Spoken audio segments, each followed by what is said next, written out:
Good morning, everyone, and welcome back to Wake and Take. It's your boy Jason, and we've got some football to talk about today. And today, it's not just me yapping. I've got the man himself, Podfather, joining me today to give some hot takes. We're going to talk Drake Maye. We're going to talk Michael Penix. And then we're going to talk about this wonderful new app doing awesome things in the best fall fantasy football scene, the Fast Draft. So make sure you stick around to learn some more about that incredible app making waves. So without further ado, go ahead, take out your coffee, sit back, relax, and enjoy the show.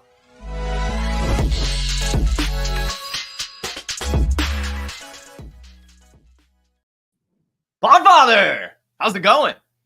Welcome Good in. morning. Good morning, Wake and Take audience. A lot of people in the chat. Wow. Yes, it's awesome. I remember last time I came on, there were like 2 chat messages that were like, hey, now there's like much love, getting the coffee, breakfast blend, Columbia's finest. Everyone talk about your coffee choice. That's the thing. Yeah. What a great gimmick, dude. What a hook. Tell people in the chat what kind of coffee you're drinking. Yeah. That's great. Yep. I'm drinking a half calf Italian blend dark roast. Look at you. I've got a French roast, and I've been telling the audience I've started adding cinnamon to my coffee because I've officially declared it fall. Football's on the TV. It's starting to cool down a little bit here in Georgia. I mean, 95 to like 88, but still, that feels nice. We're getting closer to fall. So we're throwing cinnamon in the coffee already down here. But yeah, it's a fake cool down. It's a fake. Yeah. It's gonna heat back up. Don't worry. Yeah, it's the false fall. It's also it's both type. See, for me, it's both type of football season, right? It's also soccer season. This is true. It's also soccer season. So we get Premier League, we get NFL. Mm-hmm. This is my time of year. I mean, I'm grinding it out, watching the NBA, right? Yeah. The Olympics was a nice little thanks for the Olympics. Yeah. Sometimes we get that. Sometimes we get a World Cup, sometimes to get us through, right? But the fall, man, I mean, it's just rat-a-tat-tat. College football, Premier League, NFL. Mm-hmm. It's what a time to be alive. Then you got you get middle school soccer with my daughter. She's I think she's going to be starting this year for her team for the first time. So she's she had her first practice. So I went there early. Just me and a couple of the hardcore dads that are all over the apps and all over, the schedule and everything else. And then we're already we're breaking things down. And talking about the bad beats from last year. Right. We're just it's a very, very, very good time to be alive. We got Fast Draft happening. Yes, we do. It's very much happening. And I'm pleasantly surprised with the enthusiasm around it. It's, I thought we were just going to dabble a little bit, put it out there to see what happens, just to work out the kinks. But no, we've been flooded with close to 1,000 users already. Yeah. So again, I'm very grateful. I'm super, super grateful. And, we will, just take this and run with it. That's what you can expect from what we do. We're going to take it and run with it. But I do know there is some football news from preseason, training camp, in particular, quarterback depth chart news. Yeah, you're the Podfather. I wanted to get your takes on some of these more, I guess, like these would be opinions almost that we're looking for, but you have some great opinions when it comes to the less defined things, I think. And when we're looking at the rookie quarterbacks, in particular Michael Penix and Drake Maye, things are getting interesting. We'll start with Michael Penix. He came out in the first preseason game, went 9 of 16 for 104 yards, no touchdowns, no turnovers, wasn't sacked, but looked really decent, looked comfortable, kind of just purveying the field and everything, looked like an NFL quarterback. And the Falcons have now made the decision, sit him out last week's preseason, and has already come out and said that he will not be playing the last game of the preseason. Raheem Morris has said they've seen everything they need to see from him. So there's just some sort of rumblings that, either Kirk Cousins might not be 100%, and that Michael Penix might actually get some action this season. What are your thoughts on that? Well, I'm thinking the thing that I think most people need to be thinking, Mm-hmm. and no one's thinking it. I haven't heard anyone say it. And eventually people are going to say it. So I want to get out ahead on the Wake and Take program, August 21st, 2024. And I want to say the thing that no one has said. And I don't even know how many people are thinking it. In fact, I don't think many people are even thinking it in New York. Mm-hmm. But the Giants fucked up. Oh, yeah. The Giants really fucked up. There was a lot of enthusiasm around Penix. Yeah. At the combine, when I talked to the Matty Kiwooms of the world, they come back and they're like, "No, this Penix is for real. This guy's the truth." And it's okay. I believe it. I love it. How could I not love it? This guy's mobile. This guy is poised. This guy doesn't take sacks. Mm-hmm. This guy, seems to be like I don't know, a more polished, better passing version of Justin Fields, but instead of just pulling it down and running, he decides, no, I'm going to throw. When I get to the line of scrimmage, I'm going to throw instead of pull it down, because he has that ability to get to that extra read where Justin Fields never could at the NFL level. And these are things that were talked about throughout the process. And then there was no surprise when he goes top 10, right? And I love Malik Neighbors. For fantasy football, he is my guy. In the top 50, he's my guy. There's one guy I always ask on the Might of Mansion show, who's your guy that you're jumping up around to take in the top 50? Mm-hmm. My guy has always been Malik Neighbors. Yep. Okay. And we have the receipts, like the Kings Classic and the FSGA Experts League, and I have all the receipts for all the neighbors and all the right. I have the receipts of the when I took Amon-Ra over Tyreek Hill at the FSGA, and the when we got Malik Neighbors in the auction with Theo at the Kings Classic. I love Malik Neighbors, but he ain't a quarterback, okay? And he ain't a quarterback that can carry a franchise to a Super Bowl. That was there for the taking for the Giants, and they whiffed on the evaluation. If you're going to take a wide receiver in a situation where you're desperate for a quarterback, and once they finally move on from Daniel Jones, they're going to start from scratch. And if you're that general manager, what are you doing? What? Right? Because if you stick with Daniel Jones, he had no choice. It's one of those situations like in poker where you're in a tournament and you're short stacked and you have a small pair. You have to go all in. You just go all in and you just hope, right? You hope that someone doesn't have a bigger pair and that you win the coin flip otherwise. And then you try to double up and then you can make some moves. But you got to go all in with that. He's already been in the job for a couple of years. It's been up and down. They're coming off a brutal season. The idea that they wouldn't go quarterback was insane, because again, it's one of those things. It's just like poker. The blinds are going to get you. You're going to keep rolling it over and the blinds go up. The seasons move along. You still don't have a quarterback. You're going to go bust. They were actually could have been the most desperate team to get a quarterback of all. Right? Because remember, Chicago did have Justin Fields. Yeah. Okay. They weren't so desperate for a quarterback. Well, it turns out they were, but they didn't really, let on to that. And we didn't know at the time, right? At the time, you could have argued before it all went down, before all the evaluations started coming in and all the mock drafts got locked in and we knew what the team preferences were. You could argue that the Giants would have been the most zealous for a quarterback. Giants and Washington would have been the two. And that they didn't come away with a quarterback, that they went Neighbors. We're going to be looking back in 5 years and being like, oh man, Neighbors is great, but they could have had their franchise quarterback there. It's going to be interesting. Yeah, I mean, all the quarterbacks taken in the top 12, it was ridiculous, especially going into the process. The Giants were expected to take a quarterback. I mean, they were tied to McCarthy. They were tied to trade-ups to get Maye. It was like, it seemed that was going to be the case. So I will ask you, Yeah, they if Maye was there, they would have selected Maye. Right. Well, that's just a bad evaluation. If you don't have Penix and Maye at least equivalent in your evaluation, then someone did something wrong. And now Joe Schoen's on the hook. Right now, he has to stick and move and trust the coach. Poor Brian Daboll. I mean, I feel bad for Brian Daboll being put in this situation.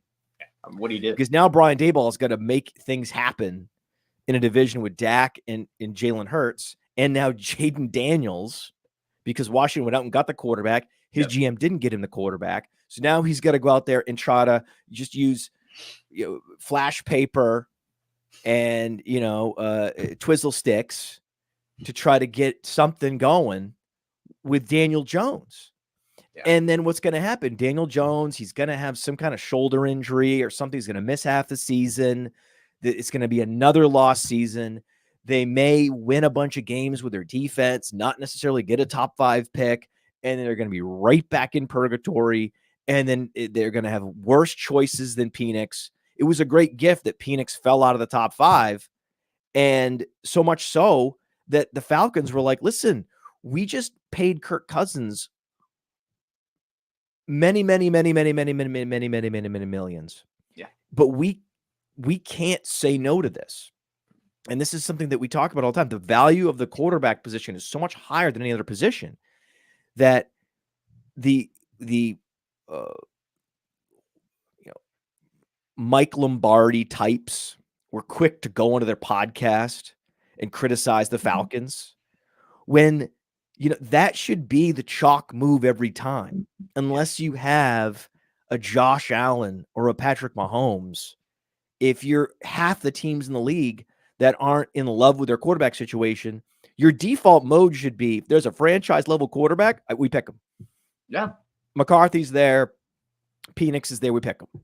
Yeah. You just pick them. Auto pick. You don't even think about it. It's just you have your draft on auto pick if you're one of those half of the league without a true franchise quarterback that you can trust. You could argue even the Jets, right? They should have been drafting a quarterback in the first round. You could go through half of the league and say the position is so valuable. The idea you would take a perimeter player, a cornerback, a wide receiver, a safety over a quarterback in that situation is actually not smart at all. And now that we have Hard Knocks, thankfully, the beauty is we have the hidden camera in the dude's office where we see him just staring at the wall, asking and calling 2 GMs that happen to be his friends. I mean, it's just poetry. It's perfect. It's perfect. And then the team that gets the criticism for doing the thing that was unorthodox is going to come out of this looking so good.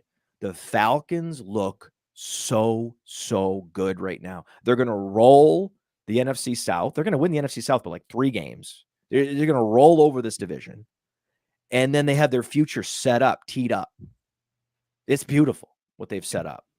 It's incredible because, I mean, everyone's like, oh, they didn't take any defense. And then within the last week, they get Matthew Judon in a trade and they're able to sign Justin Simmons as well. Like this is an all-star defense now. This front office is like top 5. My top 5 front offices are always changing and always fluid because these GMs always disappoint me. Yeah. Right. Chris Ballard stuck the knife in one year. They all do it. Howie Roseman, they all do it to me at one point in time. They will stick the knife in just when I can trust them. Right. But now Ballard's back. Howie, they're both in the top 5. Falcons front office. Woo! It's good. Looking good. Terry Fontenot knows what he's doing. Terry Fontenot. Yeah. He takes a lot of criticism from the Mike Lombardis of the world. But maybe there's a little bit of bitterness. Maybe if you have a podcast and you're not actually working anymore. I know this is working. Okay, first of all, in fairness, this is what I do. This is what you do. This is working. Yeah. But it's not at that level.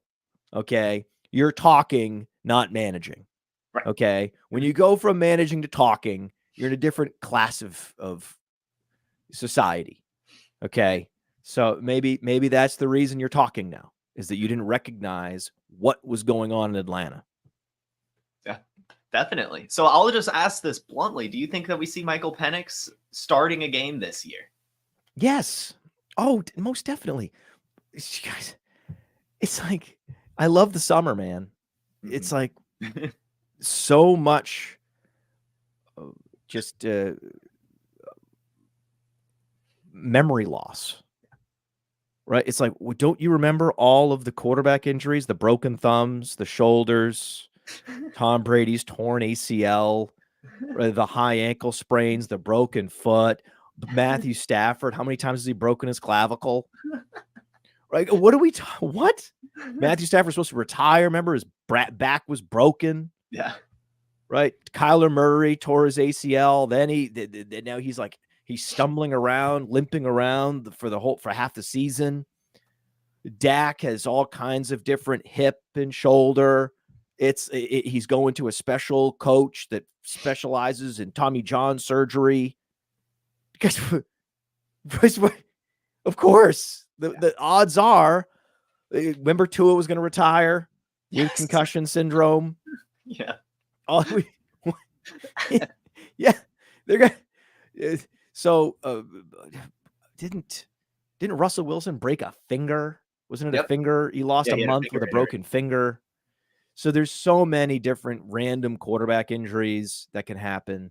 So yes, I believe that the guy that has the Achilles tear, who's even less mobile now than he was before, that's going to lead to some collisions inside the pocket that he's not going to be able to get up off the turf from. And so that's we're talking 3 or 4 games started by Penix. I think that when Cousins is in there, because he's a veteran and because he plays fast and because he's got a great deep ball, that the offense will be better with Cousins. So I don't think there's any danger of Cousins getting a 3-4 game injury and then losing his job to Penix. I don't think that's going to happen. Yeah. But I think that Penix will look good. I think that they'll be hopeful. I think they'll be, wow, okay, I think we got something here. I think he'll stick and move and make things happen and keep them in games. And that'll be exciting. And everyone that drafted Penix in Dynasty, even single quarterback, that's a great move. In single quarterback leagues, I was like, why not draft? Why? Really? You're going to go in a single quarterback league. People are going Keon Coleman. They're going Xavier Legette. Think about all the players that were drafted ahead of Penix in single quarterback rookie drafts. Embarrassing. Longer term. What if I told you that Penix scores like 10 times the number of fantasy points in his career as Keon Coleman? That would make sense to me. It would make sense. like that would just make sense. What are we doing, man? What are we doing? And like in Dynasty, even in single quarterback Dynasty leagues, there's typically every team has 2 quarterbacks. So we're talking 24 quarterbacks rostered. Then there's a couple teams with 3. Yeah. Then there's the IR spot. So then a couple more teams put so suddenly in the regular season, there's 28 quarterbacks rostered. Yeah. So it's not like single quarterback dynasty is not the same as single quarterback seasonal leagues, managed leagues. The quarterback depth is not the same. Yeah. And yet I see quarterback valuation sort of mimicking in dynasty, single quarterback mimicking seasonal leagues. And no, you want Penix, man. Yeah. You want him. Yeah. And I've seen a bunch of drafts happen in the fast draft format. And in the fast draft format, it's a rookie game. It's called Origins. And the reason we built it was to create a game so that all of us that are obsessing over all these rookies, these Penixes and these Ladd McConkeys, that there be an outlet to play that doesn't require you to make this life commitment to a dynasty league. Mm-hmm. Right. So we talk all these rookies. We do go through this exercise all year. And then your rookie draft takes like an hour. And it's really anticlimactic. It's like, oh my God, I love the rookie draft so much. I love it. It's over. Right? Or it's a slow draft and then you drag it on for days and that's it's interesting and it's cool, but then it's over. And then it's like, okay, I want to do another rookie draft. Well,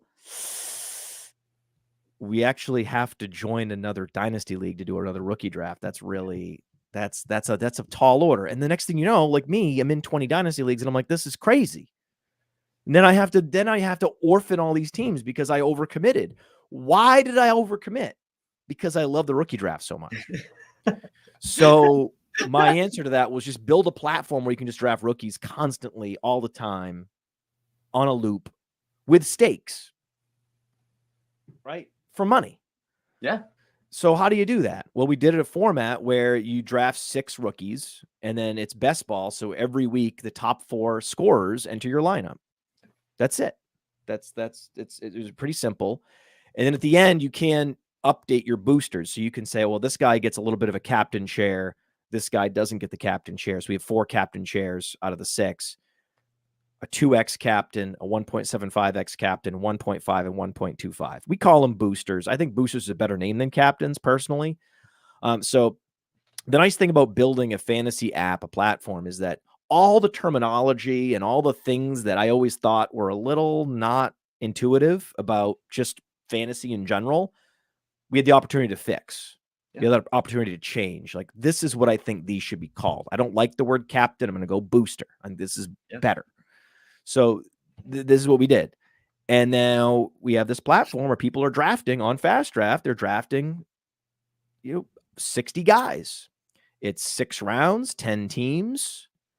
And you start, a lot of people are starting with Caleb Williams or Jaden Daniels, and they're going all the way out to player 60 and whoever that is. And then you start to see the buzz from camp is really informing those picks at pick 40 to 60. It's really all about, there's a new wide receiver 3 potentially in Los Angeles. Ooh, exciting. There's a new wide receiver 3 rookie in Atlanta. Yes. Right? Yes. So you get a bunch of these examples coming up where some of these receivers that have a path. They get drafted at the end of the 6th round. You see some of these tight ends that people know are going to get snaps and get targets this year just to get points to enter your lineup when you need them. They're going in the round 5, round 6. And so it's been a cool format. It's a cool strategy to see. And my favorite strategy that I've seen is the people that are steaming up Michael Penix. Yeah. Because in that format, if you go back to last year, so we ran the numbers from last year, and the team that would have won that Origins format last year was the team that went Stroud, Achane, Dell, Puka, and then whoever. Yeah. And then if you put Puka in your second booster spot, your second captain, that would have been the nuts, right? With whatever fringe, guy in the 5th and 6th round that was getting some points here and there, and that was the team. That would have been the team to win it all last year. The conceivable team. Probably no one would have had that exact team because that would have required Achane to fell. He would have had to fall a little bit. You had to get Stroud not at the 101, maybe Stroud at the 104 or 5 or something like that. Then you could conceivably get Achane. Like, that was the theoretical best team. Right. But what was it, though? Think about what it was. It's still stacked. It's still a Texans, right? It's still a Texans stack. Yeah. So now with the noise that's being made in Atlanta, you could see a Penix stack, which I think would be interesting. And so what it turns out is in the first round, typically what you're hoping for is to get lucky on a quarterback. Right? The quarterbacks have the most upside. In fantasy football, who scores the most points every year? It's a quarterback. It's Josh Allen, right? So if you can't get Jaden Daniels, what a lot of people in Origins are doing is they're saying, I can't get Jaden Daniels. I'm not going Keon Coleman at the end of the first. I'm going Penix. Because the upside, if Kirk Cousins goes the path of Aaron Rodgers from last year, and has another injury, misses most of the season, Penix could be right there with Daniels in terms of the highest scoring rookie quarterbacks. And then that guy would be the nuts. And then if you stacked him with Casey Washington in round 6, and Casey Washington outplays Cordell Hodge and Rondale Moore and Ray McLeod and catches a bunch of touchdowns, well, now that's the path to the nuts. Yeah. If you have a late first, right? If you're in the 108, 109, 110 range, and you don't have access to out to a Bo Nix,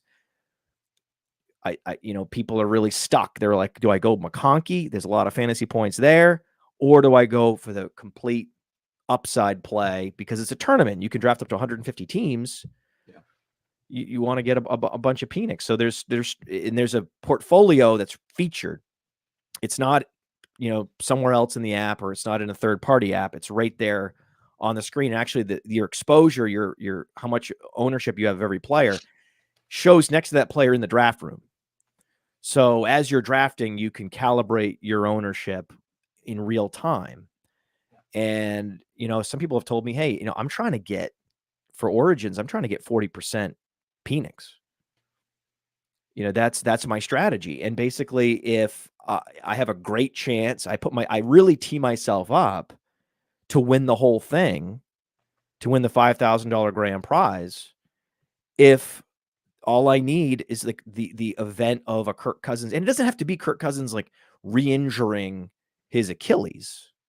It doesn't have to be Kirk Cousins hurting his foot or his knee in some sort of like, oh, this is related to the Achilles.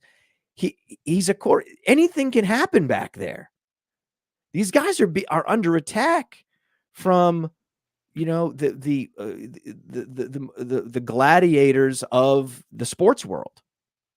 So there's all kinds of injuries that could happen to Kirk Cousins this year. I don't want it to happen. Ideally, I would love for him to just have a nice productive season. Let Penix just develop, sit in those film rooms, soak it in from a veteran. Everybody loves Kirk Cousins too. His teammates love him. Remember when he said, "You like that?" And then other guys came out right after him, was like, "You like that?" And they were loving it. He's the type of guy, like, you could see him in the locker room, other guys coming up to him and messing up his hair and him loving it.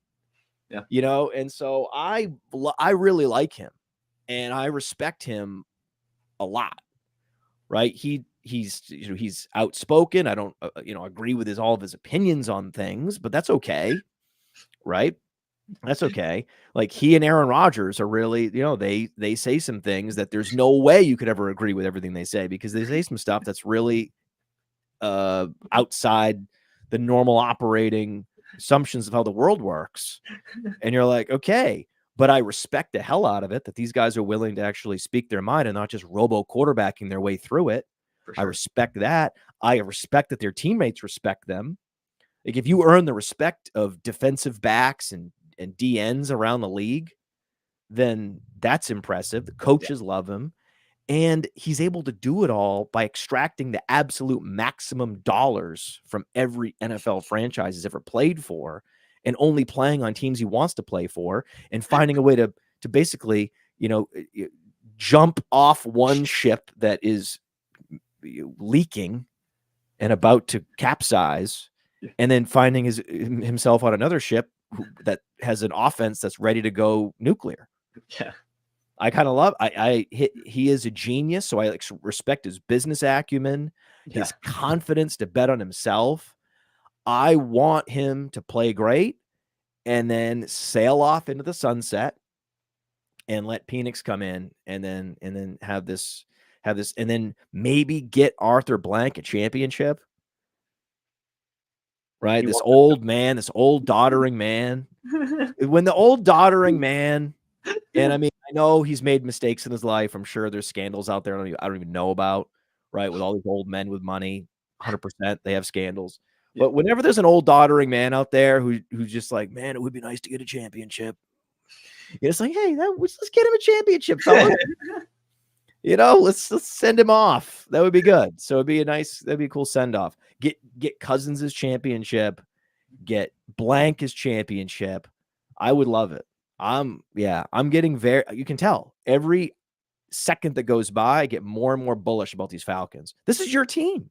I know, but that's the problem, right? Program for this. I know, but isn't that the problem? Like, doesn't this just feel almost too Atlanta Falcons? Like they're gonna start off like 9-0, and then Kirk Cousins is just gonna get hurt again. They'll have a first round playoff exit, and it's just gonna collapse. Like that's to me what it feels like. And maybe I've just been burned too many times. No, it can't see that the beauty of a Falcons fan.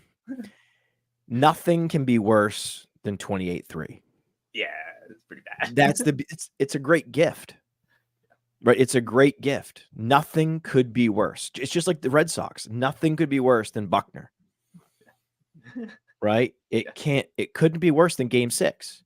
So everything else, like even when we had these heartbreaking losses as a Red Sox fan to the Yankees in the late 90s, and then even losses to like the Cleveland.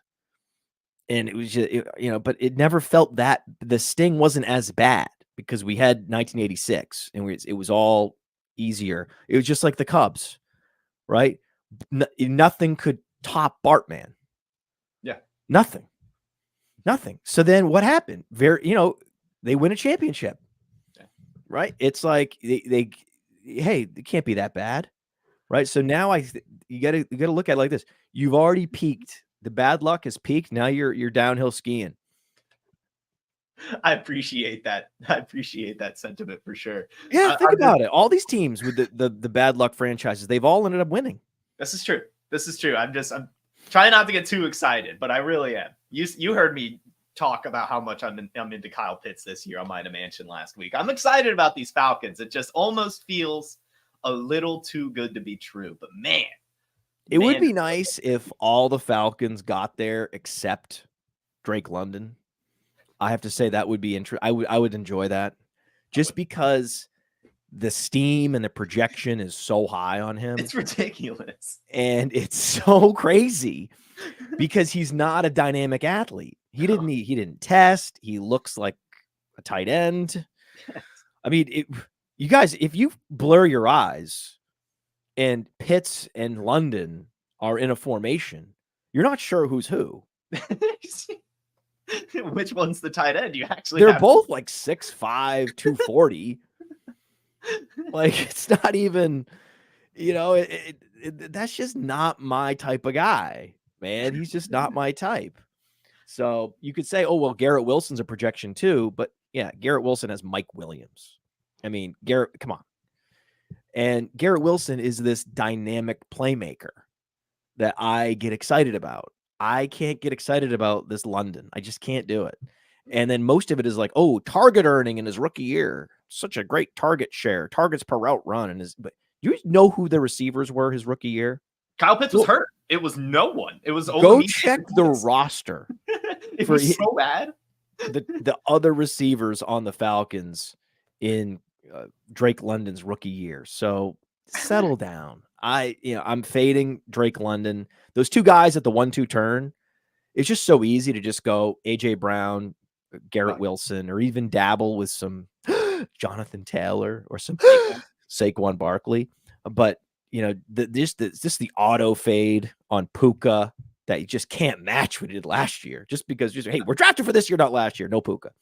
And I'm happy to project one of these guys that I actually really like, but I'm not projecting two of them. No. I'll project Garrett Wilson. I'll pick a guy to project, one guy. I'm not doing both. So the people that loaded up on Garrett Wilson and Drake London at the 1-2 turn, it's like, it's too arrogant. It is. It's too arrogant. That doesn't feel two right. Guys that had 11 fantasy points a game last year at the 1-2 turn. I mean, it's too arrogant. It's too much teasing the gods, teasing the fantasy gods that you're going to get now. And Garrett Wilson was both a target commander and an efficient player. London's efficiency and his target earning actually declined last year. So I just need to see more. I need to see more separation from him, from defenders. I need to see him be able to win in these contested situations more. I need to see more from him before I'm going to. And so what would be epic is if we get the spike weeks from Mooney, we get some Casey Washington, we get, tight end 2 performance from Pitts that it goes Kincaid Pitts, I would love it. Oh my God. Oh my God. In my veins. In my veins. In my veins, Kincaid Pitts.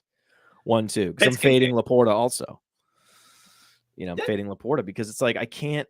Okay, I'm not going to bet on a guy being Kelsey if I'm also taking his teammate wide receiver at the 103.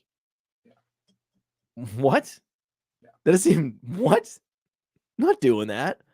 Like, it's like, I think Sam Laporta is a fine fellow, but I'm all in on Amon-Ra St. Brown, which necessarily means I can't be all in on, also Sam Laporta. I'm all in on Dalton Kincaid, which means I also can't be all in on Keon Coleman, and I'm very okay with that. Did you see the photo I posted in the Mind of Mansion show of the back of the end zone that I pulled from HBO? What a hassle that was. So here's what I wanted to do in that show. And I was talking to Justin Boone before the program. I was like, listen, I'm trying to record this HBO Hard Knocks episode. Mm-hmm. And they won't let me even screen record it on my phone. They won't let me screen record it on my computer. I'm going to have to take a movie with my phone of my screen. And I'm like, fuck this. This is, you know what I'll do? I'm just going to screen cap it. And it wouldn't even let me screenshot the paused image. There's something about that HBO movie player for these streaming apps where they have somehow blocked any ability to even get an image of what they're doing. It's an amazing copyright blocking ability that they've implemented. Good for them. Yeah. It is copywritten material. It is. Yeah. It is copywritten material. So what I had to do was I had to screen cap. I had to take a picture of my screen with my phone and put it up there. All right. And I'm like, all right, the video. All right. I'm not even going to run, because typically YouTube will let you run less than 5 seconds of a video that's copywritten. Like, that's part of like the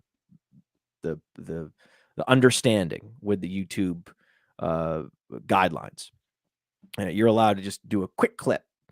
And it's good because then the thing is, yes, it's copywritten, but if you just do the smallest segment or snippet, you're advertising for Hard Knocks. You're getting them more viewers and a bigger audience by talking about it. You're not rerunning the program on your channel and like siphoning viewers. No, we're not. We're actually promoting the guy. You're not letting me promote your show. Yeah. Right. This is what this guy, Rick Beato, that I follow on YouTube, he complains about this all the time. He's like, these bands like the Eagles, they block me talking about Eagles. I just want to play a 5-second clip of an Eagles song and they won't let me. And it's like, no one's coming to my channel to listen to a 5-second clip of your song instead of just listening to Desperado by itself. That's not happening. Right. But a lot of young people listen to my channel and they actually don't know the song. So maybe I can introduce them and maybe they'll go find it on Spotify and make you money. Yeah. Take your head out of your ass, boomers. Right? And so that's what I'm saying. Like, hey, I'm promoting Hard Knocks. You won't even let me do it. You're making me take a screenshot of a screenshot of a screenshot. But it was a great screenshot. It was a great screenshot. It was just Keon Coleman's like the top of his helmet and like a foot and like a hand. The rest of it was just completely blocked out by the defender. Like there was nothing there. Like he's no one in the history of the back of the end zone has ever been more covered than Keon Coleman. And you could tell what was happening was he got a little bit pulled. His jersey got a little bit pulled. And what he did was he threw his hands up in the air. Like, I'm being pulled. This is illegal. You know? And then the refs are like, what are you doing? And then he ended up like this in the back of the end zone, sprawling. And then it was like it should have been a picked off. It should have been an interception. Mm-hmm. Right? Interceptions in the end zone are just the most gut-wrenching events.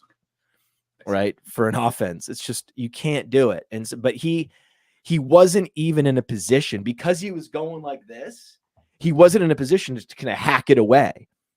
You'll see a Justin Jefferson, they'll actually hack that away. When the defender is about to intercept it, they will, at least if they're behind the defender and it was just a bad read by the quarterback, the Justin Jeffersons will come in and do a solid for the quarterback and try to hack that ball away. Yeah, they'll play defense. But if you're going like this, you can't do it. Right? So again, I was looking for a reason when they were playing the Bills. I was like, oh, I hope we see Agent Zero out there. And by zero, I mean 0 talent, 0 ability, 0 fantasy points. He has, Keon Coleman is number 0 for 0 fantasy points. And so I was like, I can't wait to see what happens. And I'm like, I'm willing to I can't wait. Maybe I'll be wrong. And we'll talk about how wrong I am about maybe he looks great. And then for him to look so bad, it was, against Simone Biles' boyfriend or something. It was great. I mean, I know that guy's really good. Yeah. He's really good. I get it. Right? Simone Biles isn't going to be dating a bad football player. That's not happening. Right? She's not dating Cordarrelle Hodge. That's not who she's dating. Like, I get it. He's good. But come on. So nothing would make me happier than it just to be all Kincaid. See, the thing is, we need that to be the case, though, because we're going to have to deal with the Dawson Knox touchdowns. Yeah. Which is just slightly less annoying than the Michael Mayer touchdowns, but yet somehow more annoying because Michael Mayer is a better player. So that there's a little more of an earned nature to his touchdowns. Yeah. Whereas Dawson Knox, he's a blocker. He's just a veteran. He's a great teammate. People love him. He's put his body on the line over the middle for many years. He's dealt with some injuries, but he was explosive coming out of Mississippi. Mm-hmm. I like him. But I mean, he's no Kincaid, right? He's no Kincaid. So that'll be it. But you have to add, I think Dawson Knox touchdowns have to be top 10 on the list of tilts for the season. Things that are going to really melt. I was so happy when Theo and I finally came up with that premise of what is going to melt down Twitter X, and just reeling off things that'll melt down Twitter X. And then he would say things because as like a high stakes player, those would bother him. And I remember me going, "Oh, I wouldn't mind that." Oh, no, that I wouldn't mind. Right. That I wouldn't mind. But, there's Roschon Johnson, red zone carries. Oh, no. You want that. Oh, no. That we want. That we're good with. That's the tilt I want. Please, God. Right. But DJ Shark. Please, God. DeAndre Swift. Screen pass to the 5-yard line, Roschon Johnson touchdown. That would just be phenomenal. And Justin Boone mentioned a possible Khalil Herbert trade or cut. I wouldn't mind that either. That'd be kind of cool. Because watching Hard Knocks, it seems they really want to get these Velus Joneses. They want to get these explosive hybrid players, these Percy Harvin types. They've got multiple. They got a guy in Wheeler. Yeah. So they got this Wheeler, they got this Jones. And I think that's what they want to do is develop a guy in the number 3 gadget role as opposed to keeping 3 standard running backs, which is smart. Yeah. Which is what I've been talking about that's all I would do. I have one all-purpose running back that I got cheap. Yeah. Right? Whether it be like signing Aaron Jones or drafting Roschon Johnson in day 3, that'll be my starter. And then I'll just have Percy Harvins for the rest of my running back room. That's what I would have. Just, Raheem Mostert's, like Raheem Mostert when he came out of Purdue and he was a special teamer. Yeah. Those are the type of guys. And I would develop just like San Francisco did with Mostert. I would have that kind of mechanism in place, that kind of factory in place to take guys that run 4-3 and turn them into running backs that are also special teamers. There's like 4 of those guys, and they come in for certain packages. They're on special teams, but they're also guys that we can play at the running back position. That, I believe, is one of the edges that teams have not fully exploited. They're happy to dabble on a Cordarrelle Patterson, Right. but I've never seen a team go all in and have like 3 of those guys as like their running back room. That would be next level. I would do that. If I were a general manager, that's what I would do. And I know the coach would be annoyed. He's like, none of these guys can run block. And I'm like, that's why we drafted Penix, dude. Mobility. Because one of the, we can't have a pocket passer if there's a whole bunch of guys that can't pass block.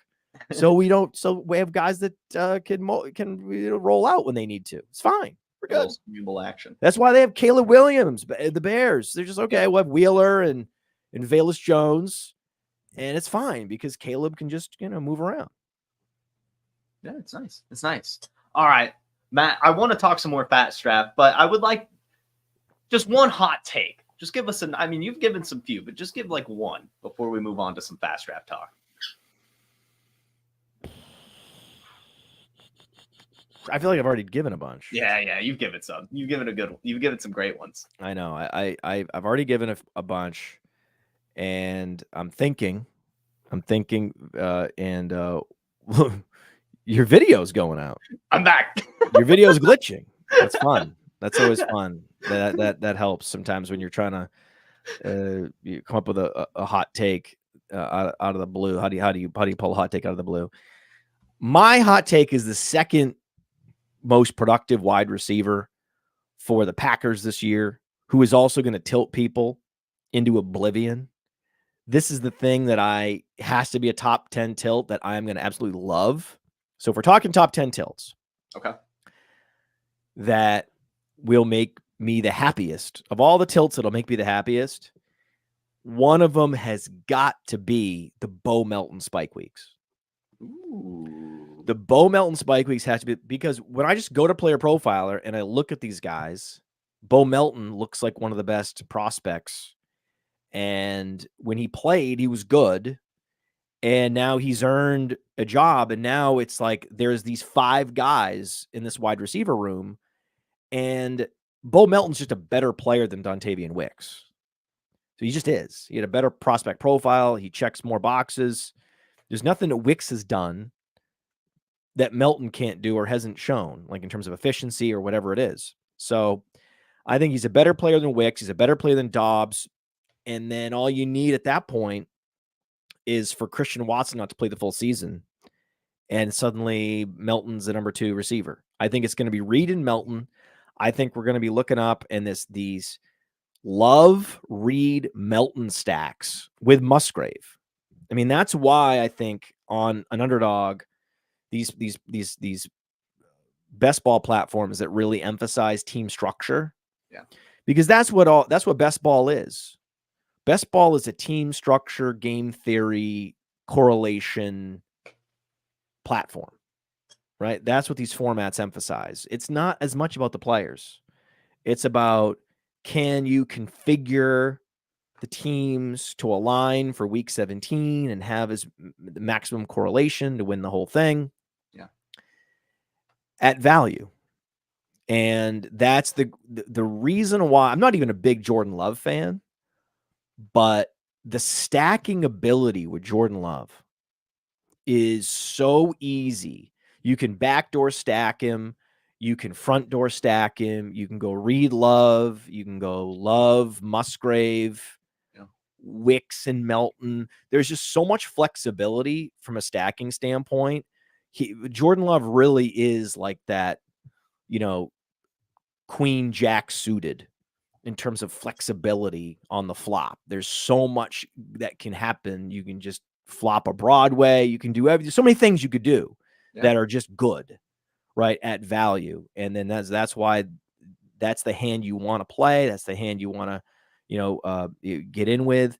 And so that the Jordan Love, based on nothing other than the value of the stacks and how late his potential number 2 wide receiver is going, and that number 2 wide receiver has spike week potential.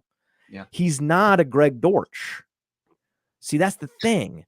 A lot of these number 3s, it's A.T. Perry, who is a very solid professional flanker wide receiver who is going to get you first downs, and he's going to be a solid player. Okay. Greg Dortch, he can get open, right? He's discount Deontay Johnson. He can get open. He's always open, right? Can he do anything after? Not really. But he's not an explosive spike week specialist. Bo Melton has the size, the athleticism.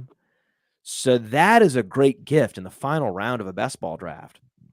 So if we look up on Player Profiler, you go to Player Profiler and you go to Jordan Love's ADP tab, you can see his ADP in both FFPC and Underdog. And FFPC also has these big tournaments too.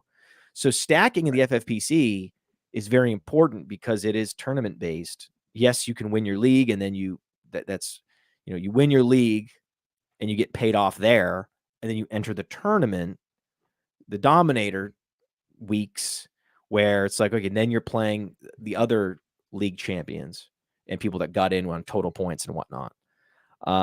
And so that's, again, stacking really matters. So on Underdog, Love is up half a round just in the last week.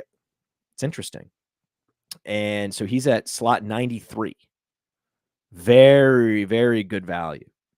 And then he's at 105 at the FFPC, which is single quarterback. We're talking about single quarterback, high stakes, that, compared to best ball, different, right? So if you go to FFPC best ball leagues, Jordan Love goes higher.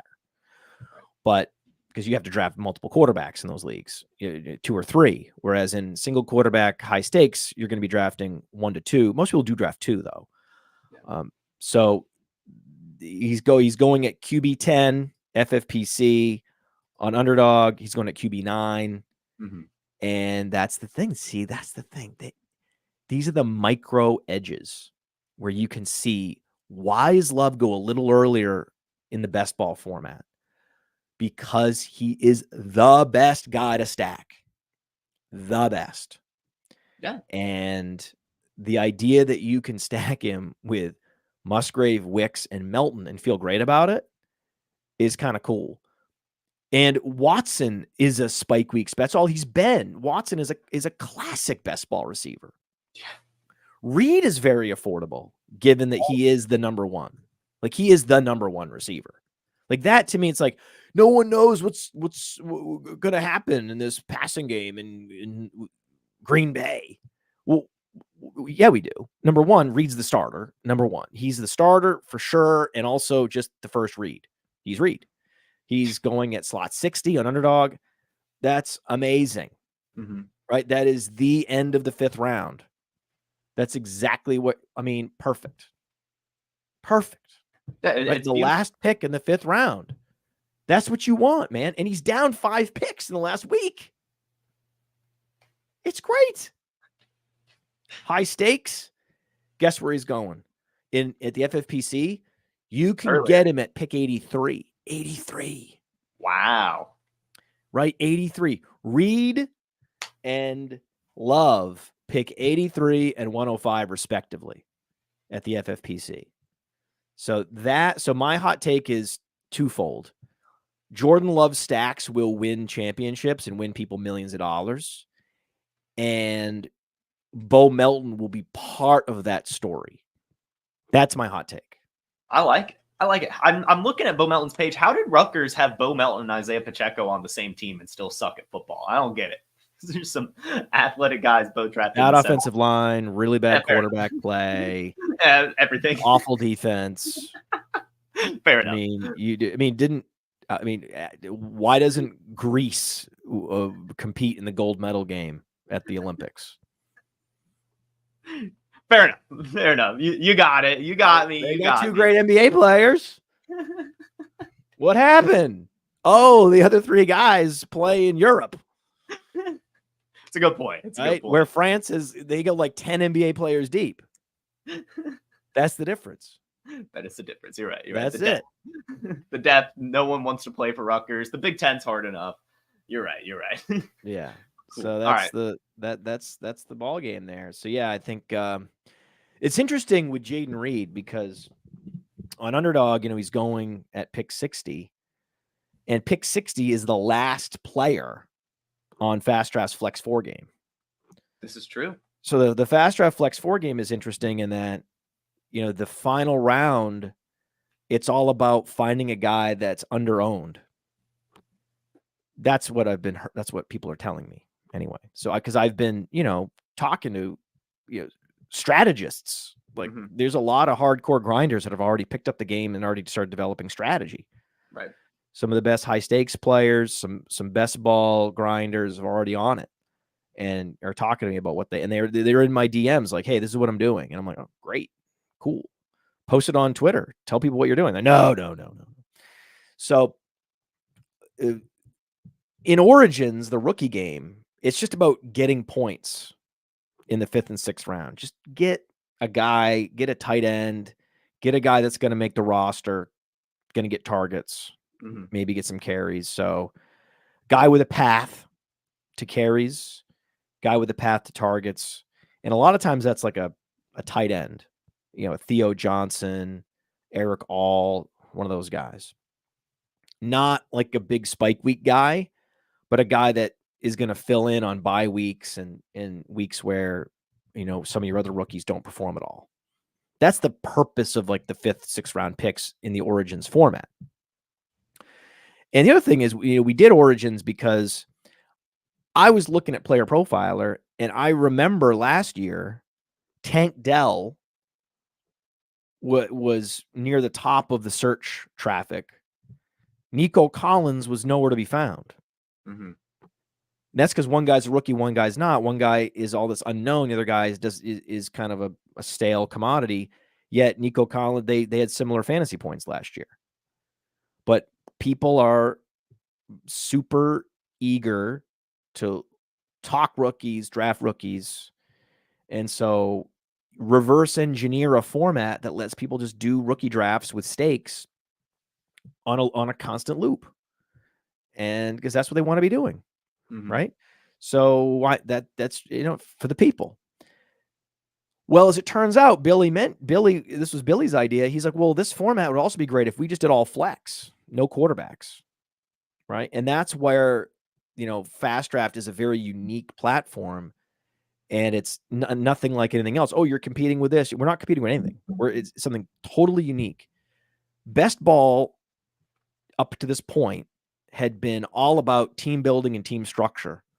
I'm not saying player agnostic. Certainly late, like last year, you wanted Kyron Williams, and these player takes are important. Right. But it's much more about team structure. You could just have the best player takes, and if you have no correlation, you're dead. Right? And if you don't pay attention to week 17, you're dead. And so those that are like to super intellectualize team building in fantasy football, the current best ball formats that are out there are damn near perfect.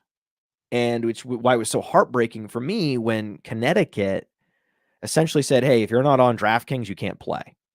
They made it prohibitively expensive to get a license in Connecticut. So, and crowded out everyone but the DraftKings and the FanDuels. And that was a real bummer for me because I was like, it's so. That's okay. That's okay. I'll work on a platform, instead. Right. But this platform is not about the team structures as much. It's about player takes. It's about player opinions. It's about player analysis. It's about finding the best players. So if you believe, so I know someone who's really into Saquon Barkley, and, he's not a big fantasy guy, but he's smart and he plays some fantasy and he knows fantasy, and he's like offended that Saquon Barkley's a 2nd round pick. Like when we talk, he can't believe, he's like, Saquon Barkley's still a 2nd round pick. I'm like, yeah.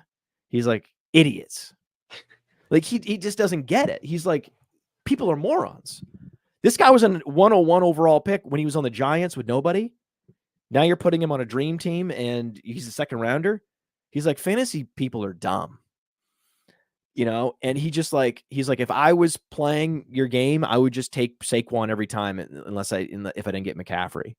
I would just have my ranking set to McCaffrey, Saquon, and I would have, 90% Saquon and 10% McCaffrey and ship it. Yeah. Right.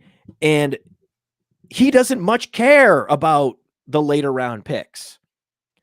He would just be all in on Saquon, and that could win it. Right? Just him being all in on Saquon could be what wins. One single player take could make the difference. But the beauty is once this tournament gets bigger, that's not going to be enough. Mm-hmm. You're going to have to get some of these early picks right, but then you're also going to have to get your 5th and 6th round picks right. And instead of just getting touches, which is what you want in Origins in the 5th and 6th round, just give me touches, right? On Flex 4, what you want is to look at the ownership. We post the ownership in the tournament in the draft room while you're drafting. So you can see Ladd McConkey is less than 10% owned, but Jaden Reed is much higher. Mm-hmm. So maybe in that situation, you go McConkey because Jaden Reed's right at that 59, 60, 61 cutoff. Right. McConkey's at like whatever it is, 75. And so he gets drafted in far, far fewer drafts. So now you're like, well, I just have to throw one bullet, right, in the chamber, where I got 6 rounds. I'm going to fire one bullet off the target, right, on a McConkey, on a Corum, on Player X with upside. And then what would be nice is if that guy outperforms all the other standard 6 rounders, suddenly it's you against a couple other people that figured this out, that had that fringe guy, and then also had the right guys in the first couple rounds. It's going to be you guys, squaring off at the end of the tournament for the championship. But again, none of that had anything to do with team building. None of that had anything to do with correlation. Yeah. Because again, that's plowed ground.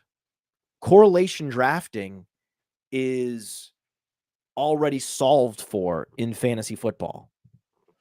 But player take drafting is not. People that just want to load up on Saquon Barkley and ship it, there isn't a platform for them. And that's why we built Fast Draft. Yeah. Incredible stuff, guys. Make sure you go download Fast Draft. It's available in over 30 states. You can go to fastdraft.app to check which state, or to see if it's available in your state. But it doesn't even matter. You can mock draft on there as well for free in any state. You can play these tournaments in the mock draft function, even if you can't play them in the actual tournaments. And you can also just do dynasty mocks and other stuff like that. It's an incredible app. I saw this morning, Origins is already up to 30% full. Flex 4 is right about 20%. We've got a couple more weeks until the season. So go get your entries in. Sign up. There's a giveaway on the Twitter. If you go find that, there's a $1,000 Fast Draft credit giveaway. $750 to first, $250 to second. All you have to do is submit 3 turbo mode orders and share your portfolio on Twitter, and of course download the app and all that stuff. Well, I want to say there's one comment in here. Dylan Gibson says on Origins you got to have picks 1 and 2 to win. That's not true. So he thinks that he's saying that because of Stroud last year. Yeah. Okay, so Stroud scrambled the brains of everybody. Okay, rookie quarterbacks rarely do what Stroud did. Think about what Peyton Manning did as a rookie. So that's the problem. Mm-hmm. Okay, it's very possible that Malik Neighbors is the highest scoring fantasy player of all the rookies. Okay, it's also very possible that Blake Corum is the highest scoring fantasy player of all the rookies. If Kyron Williams breaks his foot in week 1, it's going to be very tough, even for Jaden Daniels, to outscore Blake Corum this year. Yeah. Okay, because he's a rookie and he's going to have tons of games where he just doesn't produce. Yeah. Right? You're working out of this assumption that Jaden Daniels is going to be amazing, and that he's just going to, it's going to be the next Stroud. And, brains have been scrambled by that, where we can go back and remember the Carson Wentz, Jared Goff rookie year. Fuck off. You know what I mean? Goff off. Anyway, so that's not correct. Okay, that's anything but correct, right? The top scoring wide receiver may not even be Malik Neighbors. It may be Ladd McConkey. Mm-hmm. right? Or and the top scoring quarterback could be Michael Penix, as we discussed, or even Bo Nix. Yeah.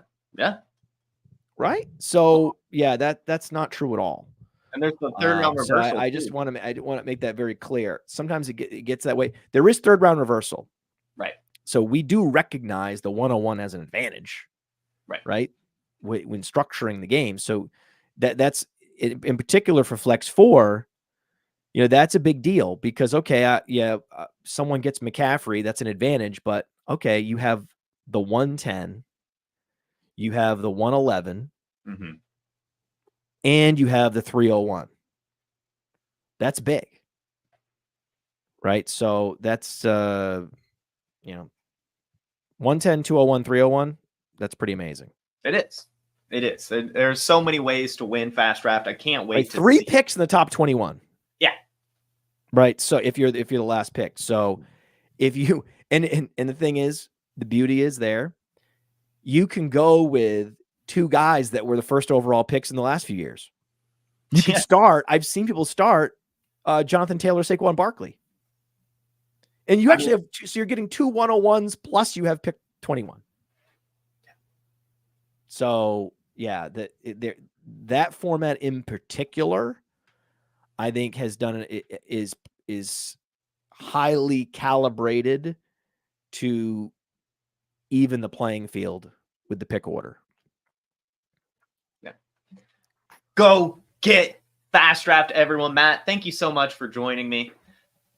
Take a huge pleasure for you taking time out your very busy schedule. Everyone, thank you for tuning in. You have a wonderful Wednesday. Fantastic rest of your week. Make sure you hit that like button. Make sure you subscribe. And make sure you tune in tomorrow for some more Wake and Take. Have a good one. Peace.